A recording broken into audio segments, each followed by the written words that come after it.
प्रांगण में उनके चरणों में बैठे हुए हैं। यह भूमि ऐसी दिव्य भूमि है जहाँ देवता लोग भी लालायित रहते हैं।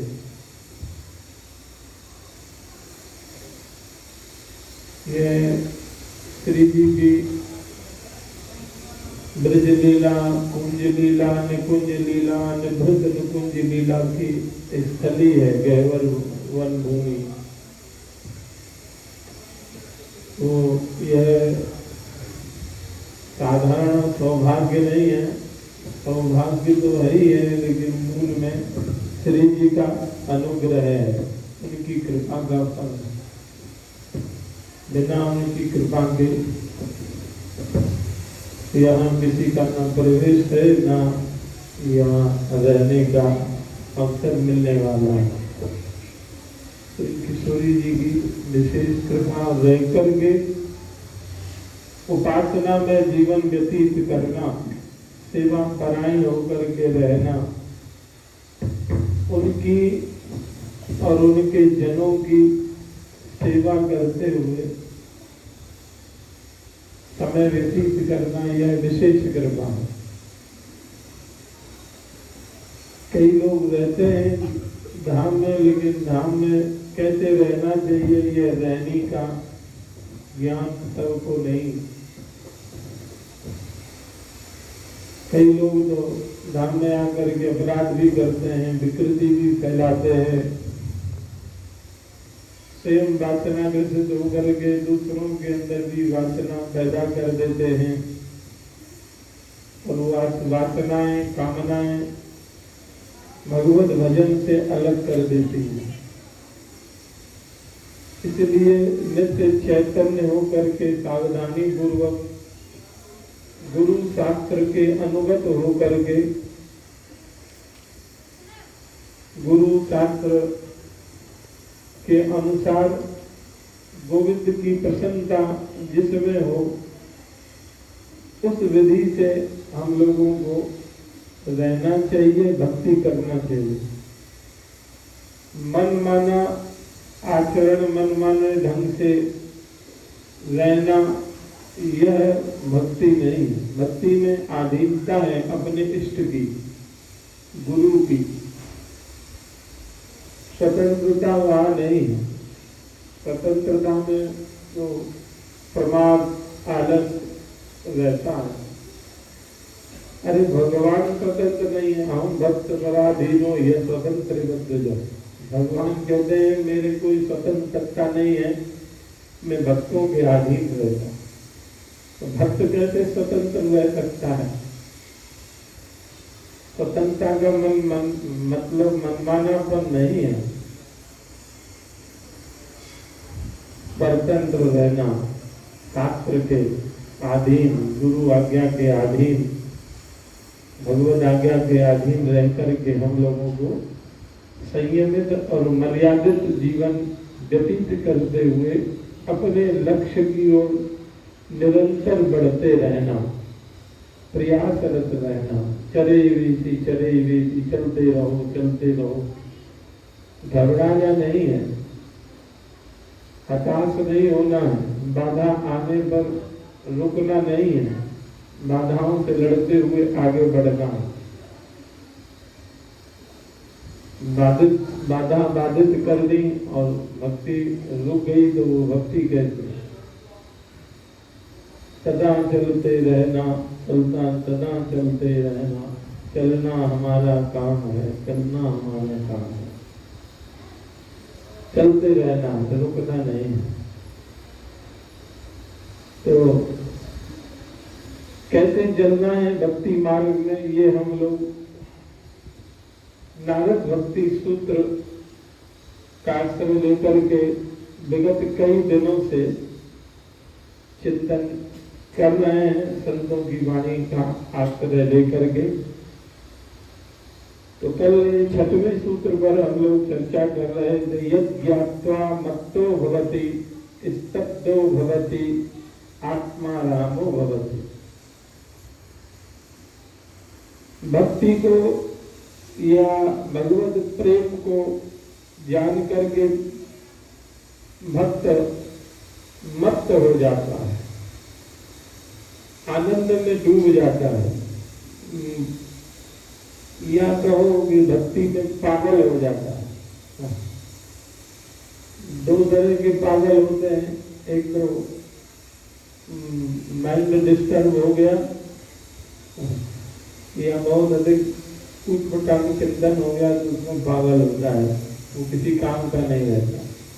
और एक पागलपन होता है अपने प्रियतम की मस्ती में मस्त हो जाना, मस्त राम मस्ती में आग लगो मस्ती में, और निष्फिक्र निश्चिंत होकर के अपने आराध्य की आराधना में डूब जाता है। लोग उनको पागल कहते हैं और भक्त संसार को पागल समझता है। दोनों किसी के काम के नहीं है।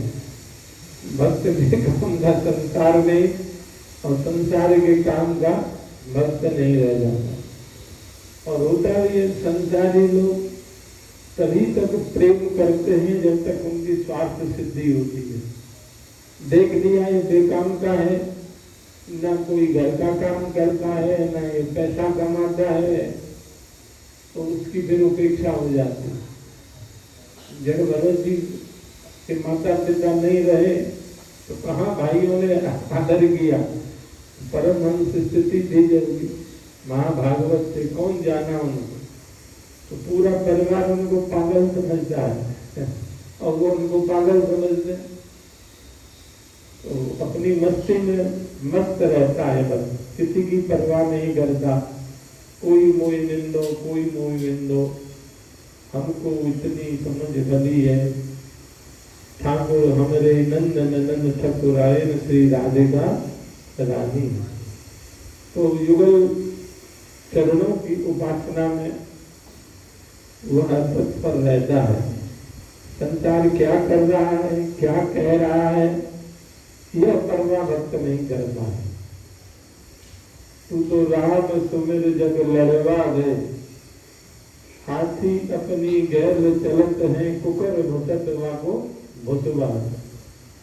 हाथी अपना मस्ती में चलता है, लेकिन कुत्ते भी भौंके बिना रहते नहीं है, वो शांत नहीं रहते, वो उनका भौंकना स्वभाव है। किसी ने पूछा, भाई हाथी ने तुम्हारा क्या बिगाड़ा है, क्यों भौंक रहे हो? और भौंकते भी हैं पीछे से, आगे नहीं जाते। आगे जाएंगे तो एक ही सुर में गोविंदाय नमो नमो हो जाए, पीछे से भौंकते। तो पूछा, भाई तुमको क्या चिढ़ है, क्यों भौंकते हो हाथी से? बोले हमको चिढ़ इसी बात की है कि गांव में हाथी निकलता है तो पूरा गांव दरवाजे घर से निकल के हाथ जोड़ करके जय हो गणेश जी की, जय हो गणेश जी की करते पूजा होती है। तो ये हमको सहन नहीं होता है, हमको तो सब दूर दूर करके भगाते हैं, इसकी पूजा हो रही है हमारे मोहल्ले में। यही समस्या है और कोई समस्या नहीं है। तो भक्तों का सम्मान ठाकुर जी करते हैं, और जो विवेकी लोग हैं वो भी भक्तों की महिमा जानते हैं।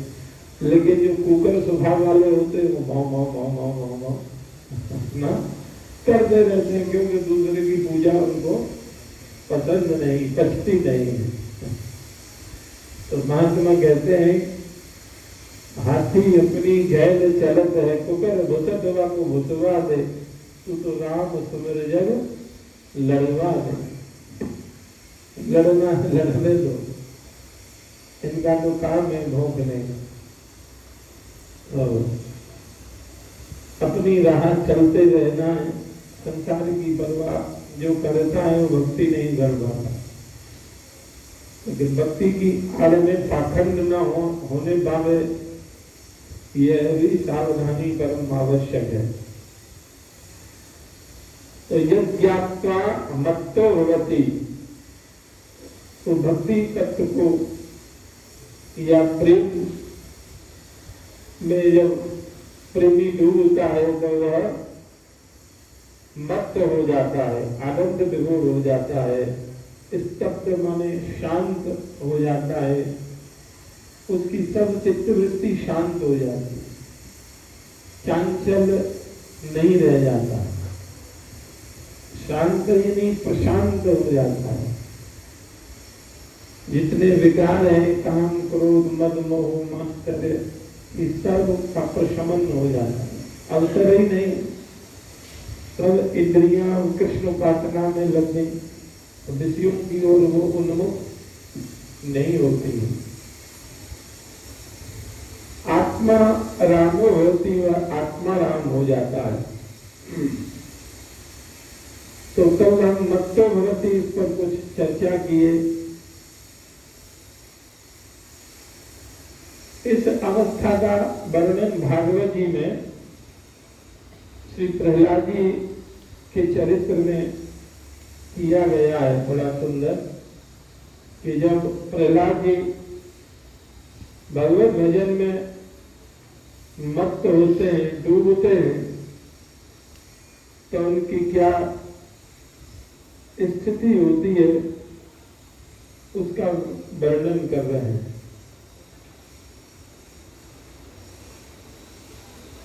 न्यस्त क्रीडन को बालो जड़वत तन मनस्तया कृष्ण ग्रह गृहीतात्मा न वेद जगति दृशन। कह रहे हैं नारद जी, यहाँ पर युधिष्ठिर जी को नारद जी प्रहलाद जी की मत्तता का निरूपण सुना रहे हैं। यहाँ भी नारद जी कह रहे हैं, नारद भक्ति सूत्र में भी कह रहे हैं, यहाँ भी नारद जी भक्त की डूबन मस्ती क्या है इसका निरूपण कर रहे हैं। बोले प्रहलाद बचपन में ही खेल कूद से विरक्त रहते थे, उसको छोड़ करके भगवान के भजन में लगे रहते थे। न्यस्त क्रीडन को बालो जड़वत तन मनस्तया, जड़वत तन में हो जाया करते, जड़ता आ जाती, इतने डूब जाते भजन में। कृष्ण ग्रह गृहीतात्मा न वेद जगरी दृशन,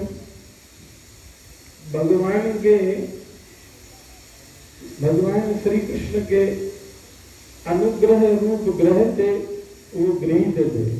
कृष्ण ग्रह गृहीतात्मा, बड़ा सुंदर यहाँ पर प्रयोग किया सुखदेव जी ने। प्रहलाद जी को कहा कृष्ण ग्रह गृहीतात्मा, जैसे ग्रहों की दशा आती है तो ग्रहों से वो वशीभूत हो जाता है, तो जिस ग्रह की दशा होती है उसके अनुरूप उसकी वृत्तियां बन जाती हैं। ज्योतिष शास्त्र के अनुसार किसी का राहु विपरीत है, केतु विपरीत है, या सूर्य नीच का है, कहीं उच्च का है, ये सब स्थानों में जैसे ग्रहों की स्थिति होती है उसके अनुसार फल होता है और उसका प्रभाव भी बढ़ता है। ज्योतिष नेत्र है वेद का, नेत्र से जैसे हम देख लेते हैं, ऐसे ज्योतिष शास्त्र से भविष्य को भी जान लेते हैं। बहुत अच्छा अध्ययन होता है, तो पूर्व जन्मों में हम क्या थे, आगे क्या सा जन्म होगा, ये सब उससे ज्ञान हो जाता है। उसमें फिर हस्त रेखा, पाद रेखा, ललाट की रेखाओं को जन्म कुंडली के आधार पर ऐसे कई विधाओं से जान लेते हैं। तो बोले प्रहलाद जी किस ग्रह से ग्रसित हैं? बोले कृष्ण ग्रह गृहीतात्मा। वो कृष्ण रूपी जो अनुग्रह है, कृष्ण का जो अनुग्रह रूपी ग्रह है, उस अनुग्रह से वो कृतार्थ हैं प्रहलाद जी। उनका जो मन है वो श्री कृष्ण में लगा हुआ है, पूर्ण रूपेण श्री कृष्ण के लिए समर्पित हो गए। अब इधर उधर उनकी चित्तवृत्तियां नहीं जाती हैं। उनके हृदय को इस प्रकार से खींच लिया है भगवान ने कि न वेद जगदी दृश्यम, जगत की उनको कुछ भी सुध बुध नहीं रहती है, इतने अंतर्मुखता रहती है, डूबे रहते हैं। अब भाई जो अंतर्मुख हो जाएगा, जिसकी चित्त वृत्ति भगवान में लगी है, संसार का चिंतन वहां कहाँ हो। आसीन पर्यटन अश्नन शयान पिबन ब्रुवन नान संगत एकाने गोविंद परिरंभिता। कहते हैं कि उन्हें ऐसा जान पड़ता है कि भगवान मुझे गोद में लेकर के आलिंगन कर रहे हैं। ऐसा अनुभव होता। बालक है ना, 5 साल के हैं, प्रहलाद जी छोटे हैं, तो माँ जैसे लाड़ करती है ऐसे ठाकुर जी लाड़ प्यार कर रहे हैं। बचपन में चित्त निर्मल होता है, वासनाओं से वासित नहीं होता है, इसीलिए बचपन में शीघ्र मन भगवान में लगता है। और जो बचपन से भजन करते हैं उनका भजन बढ़ता रहता है। लिखा है संतों ने, जो बचपन से भजन करते हैं, बालापन से भजन करे जग से रहे उदास, तीरथ हूँ आशा करे कब आवे हरिदास। जो बालापन से भजन में लग जाते हैं और भजन का रस मिल गया, क्या कहना महाराज, तीर्थ भी आशा करते हैं कि भक्त आ जाए तो हम भी निष्पाप हो जाए। लोग इसमें पाप धो के जाते हैं ना तीर्थों में, तो तीर्थ निष्पाप कब होते हैं, जब कृष्ण गृहीतात्मा कोई भक्त अवगाहन करता है, तीर्थ का स्नान करता है, तो तीर्थ निर्मल हो जाए। तीर्थ आशा करते हैं भक्तों की। और बचपन की भक्ति से भगवान प्रसन्न भी बहुत जल्दी हो जाते हैं, क्योंकि कोई चालाकी तो रहती नहीं है, निर्मल मन रहता। ठाकुर जी को तो निर्मल मन जन सोहि मोहि पावा, मोहे कपट छल छिद्र न था। निर्मल मन जिसका है वो ठाकुर जी को प्यारा है। तो मल नहीं रहना चाहिए मन में, ये वासना ही मन का मल है। तो बचपन से भक्ति जो करते हैं उनसे ठाकुर जी प्रसन्न हो जाते हैं। और जो विषयों का सेवन करके भजन करना चाहते हैं, तो विषयों के इतने गाढ़ संस्कार बढ़ जाते हैं, इतनी काई जम जाती है, मलिनता आ जाती है कि फिर उनको प्रक्षालन करने में, धोने में बड़ा समय लगता है। और फिर जब भजन बनता है, इसलिए हमारे यहाँ गृहस्थ के बाद वानप्रस्थ जो आश्रम है उसके बड़े कठोर नियम है, क्योंकि जो संसार का भोग किया है उस संस्कारों को जलाना पड़ता है। बड़ा कठोर वहां पर सब नियम बताए गए हैं वानप्रस्थी के लिए। वो कठोर नियम इसीलिए है कि वो मलिनता दूर हो जाए। तो विषयों से मन मलिन होता है, इसीलिए विषय त्याग के लिए शास्त्र में जगह जगह निर्देश दिया गया। जैसे आसक्ति, जो विद्वान लोग होते हैं वो विषयों का सेवन भी करते हैं तो असंग भाव से करते हैं, चिपकते नहीं है। पानी दिया, पी लिया, मजे नहीं गया, मैं बढ़िया केवड़ा शरबत दली है बढ़िया, तो भर चलो, और लोग नहीं रहता है। और उसको भी शास्त्र मर्यादा में सेवन करते हैं तो उतना गाढ़ छाप नहीं लगती है। बाबा कहते हैं सत्संग में कि अविवाहित व्यक्ति आधा मुक्त होता है,